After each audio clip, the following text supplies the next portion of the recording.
Hər vaxtınız xeyir olsun, əziz şagirdlər. Bugün sizinlə 5-ci sinif Azərbaycan dili 2-ci hissə dərsliyində olan ismin mənsubiyyətə görə dəyişməsi mövzusunda olan çalışmaları həll edəcəyik. İlk öncə qaydaya biraz nəzər salaq. İsmin mənsubiyyətə görə dəyişməsi, əslində bu qayda olduqca rahat, asan bir qaydadır. Sadəcə bəzi nüanslara diqqət etmək lazımdır. İlk öncə mütləq bu mövzuda şəxsləri yaxşı bilməyiniz sizin üçün vacibdir. Əgər siz birinci, ikinci, üçüncü şəxsin təkini və cəmini doğru şəkildə hallara görə dəyişə bilirsinizsə, özəlliklə yiyəlik hala görə dəyişə bilirsinizsə, mənsubiyyət şəkilçisi ilə də rahat şəkildə dəyişə biləcəksiniz deməkdir. Mənsubiyyət sözünün mənası mənsubluq, yiyəlik olduğu üçün, yəni hər hansı bir varlıq, əşya bizə mənsubdur, mənə mənsubdur və ya hansısa şəxsə mənsubdur, onundur deməkdir. Bununla da biz rahat şəkildə isimləri mənsubiyyətə görə dəyişə bilərik. Ən əsas da burada olan şəkilçilər ım4 və ya m, ın4 və ya n şəkilçiləri şəxslərə görə baxmaq lazımdır ki, məsələn, mənim kitabım. Gördüyünüz kimi, əgər mənim sözü m ilə bitirsə, kitabım sözü də adətən m ilə bitəcəkdir. Və yaxud da mənim anam bu şəkildə. Və yaxud da ın4 sənin kitabın. Şəxsin sonu n hərfi ilə bitir, şəkilçilər də ona uyğun bitir. Digərlərini də uyğunlaşdıraraq rahat şəkildə tapa bilərsiniz. Gəlirik çalışmalara. B çalışmasını birinci növbədə edirik. Nöqtələrin yerinə uyğun şəxs əvəzliklərini yazmağımız istənir. Nöqtələrin yerinə uyğun şəxs əvəzliklərini yazaq. Baxırıq, kəndimiz çox səfalıdır. Təbii ki, burada əgər kəndimiz deyirsə, söhbət cəmlikdən gedir. Tək olarsa, kəndim, kəndin və yaxud da kəndi olardı. Əgər ımızdırsa, cəmlə söhbət gedir və əgər ikinci şəxs olsaydı, ınız şəklində olardı. Imız olduğu üçün bizim kəndimiz. Demək ki, bura birinci tərəfə bizim sözünü, şəxs əvəzliyini yazmalıyıq. İkinci, rəfiqəm, buradakı emə diqqət edirik. Rəfiqəm yeni binada yaşayır. Əm olduğu üçün ilk öncə elə birinci şəxsə nəzər salırıq. Mənim rəfiqəm. Demək ki, ikinci hissədə mənim sözünü yazmalıyıq. Üçüncü, dəftəri sinifdə qalmışdı. Dəftəri. Burada diqqət edirik ki, bu hansı şəxs ola bilər? Təbii ki, birinci, ikinci şəxslər artıq olmadığını anlayırıq və ən yaxşı variant olaraq üçüncü şəxsi götürürük. Təkini burada ən gözəl variant olacaqdır. Onun dəftəri sinifdə qalmışdı. Bunun yerinə müəyyən isimlər də qoyaraq özünüz də yoxlaya bilərsiniz. Üçüncü şəxsdən danışaraq Əlinin dəftəri və yaxud da Leylanın dəftəri bu şəkildə. Axşam evinizin işığı yanmırdı. Evinizin deyərkən burada ortada olan n hərfinə xüsusilə diqqət yetiririk. Evinizin, yəni mənim olsaydı əgər, bu zaman buradakı n m şəklində olardı. Ona görə də n olduğu üçün biz artıq anlayırıq ki, bu ikinci şəxsin cəmidir. Yəni sizin evinizin. Sizin.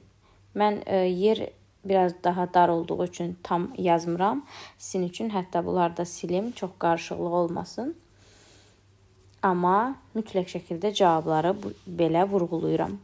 Sevinirəm ki, bu fikrin çox bəyənildi. Burada ortada bu var, amma bu sizi qətiyyən çaşdırmasın.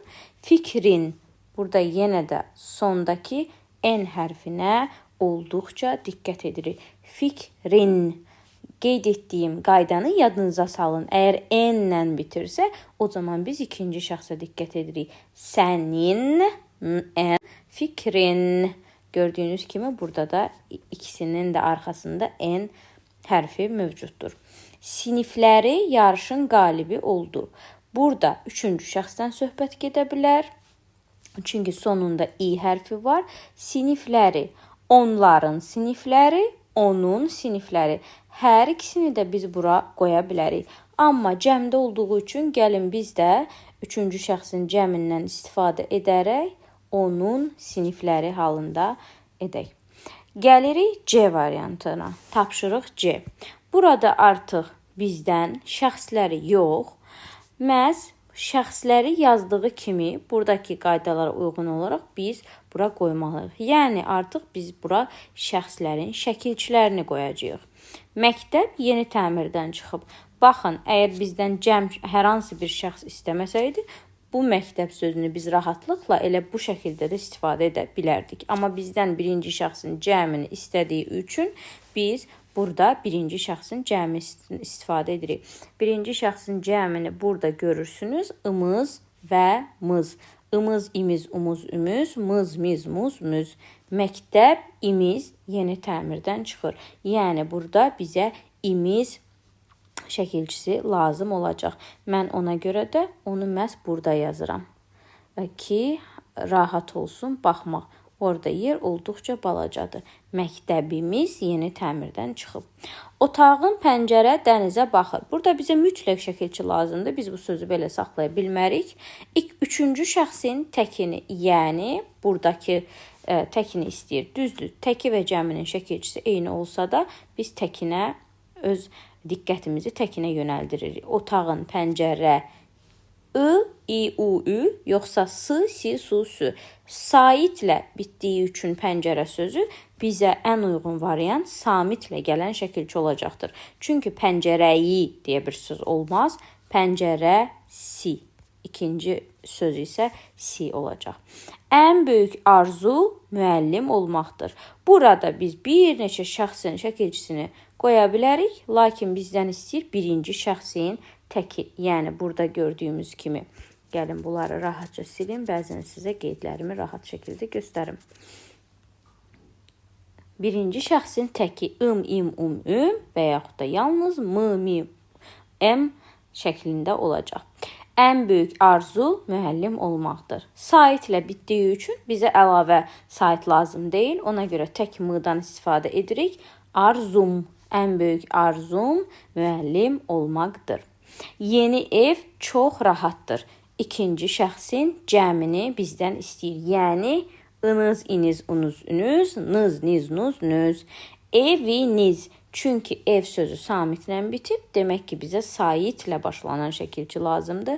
Burada olacaq, iniz şəklində olacaq. Qoy bu gün kitab məndə qalsın. İkinci şəxsin təkini istəyir. Yəni, sənlə olmalıdır. Sənin kitabın olmalıdır. In, in, un, ün və yaxud da n. Samitlə bitib, ona görə elə biz in şəkilçisindən istifadə edirik. In, in, un, ün. Və 6-cı, yeni salınmış küçə genişdir. Üçüncü şəxsin cəmi. Yəni, i, ü və s, si, su, sü. Küçə burada saitlə bitib, ona görə bizə samit bir şəkilçi lazımdır. S, si, su, sü bunun üçün uyğun olacaqdır. Yeni salınmış küçəsi genişdir. Hər hansı bir şəhərin küçəsi ola bilər. Ona görə də budur. Yəni, birinci, baxın, imiz. İkinci, si. Gəlin, mən bunları qırmızı. Birinci, imiz. İkinci, si. Üçüncü, m. Dördüncü, iniz. Beşinci, ın və altıncı, si şəklində olacaqdır. Keçirik Ç tapşırığına. Hansı cümlələrdə mənsubiyyət şəkilçili sözün neçənci şəxsə aid olduğunu dəqiq deyil. Yəni, bir neçə şəxsə biz bunu aid edə bilərik. Bu deməkdir. Cavabını çox bəyəndilər. Burada söz cavabınıdır. Gəlin baxaq cavabını. Mən bunu necə istədə bilərəm? Sənin cavabını da çox bəyənmiş ola bilərlər. Onun cavabını da çox bəyənmiş ola bilərlər. Hətta onların cavabını da çox bəyənmiş ola bilərlər. Burada birinci şəxs və yaxud da birinci şəxsin cəmi və yaxud da ikinci şəxsin cəmi də deyil, amma digər ikinci, üçüncü şəxsin təkini də istifadə edə bilərik. Ona görə də biz bunun hansı şəxsə aid olduğunu dəqiq müəyyən edə bilmirik. Bir çox halda istifadə edə bilərik. Səsi aydın və məlahətli idi. Burada səsi sözündə olan i şəkilçisi, biz baxırıq yuxarı, i şəkilçisi burada ancaq üçüncü şəxsdədir. Ona görə də biz bunu üçüncü şəxsin təki və ya üçüncü şəxsin cəmini də desək, yəni bu hər bir halda üçüncü şəxsə aid olacaq. Ona görə 2 bizə lazım deyil, 2-də biz rahatlıqla şəxsi müəyyən edə bilirik. 3. Hekayələri maraqlı idi. Hekayələri. Yenə də biz burada nə edirik? Üçüncü şəxsdir. Bəli, şəkilçi olaraq üçüncü şəxsdir. Onun hekayələri maraqlı idi. Başqa heç bir şəxsi biz bura aid edə bilmirik. Ona görə də bu cavab bizə lazım deyil. Çünki bu üçüncü şəxsdir, onun hekayələri və yalnız üçüncü şəxs kimi düşünülə bilər. Dünəndən yolunu gözləyirik. Gəlirik bura. Yenə də burada, baxın, yolunu.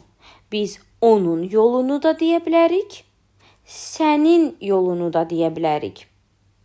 Ona görə də bizim və yaxud da mənim, sizin istifadə etmirik. Amma yenə də ikinci şəxsin təki və üçüncü şəxsin təki kimi düşünə bilərik. Ona görə də biz hansı cümlələrdə deyir, neçənci şəxsə aid olduğu dəqiq deyil, birinci və dördüncü cümlələrdə biz tam aydınlaşdıra bilmirik ki, bu hansı şəxsə aiddir. Ümid edirəm ki, tapşırıqlar sizin üçün aydın oldu və uğurla da yerinə yetirdiniz. Gələn videolarda görüşənə qədər. Sağ olun.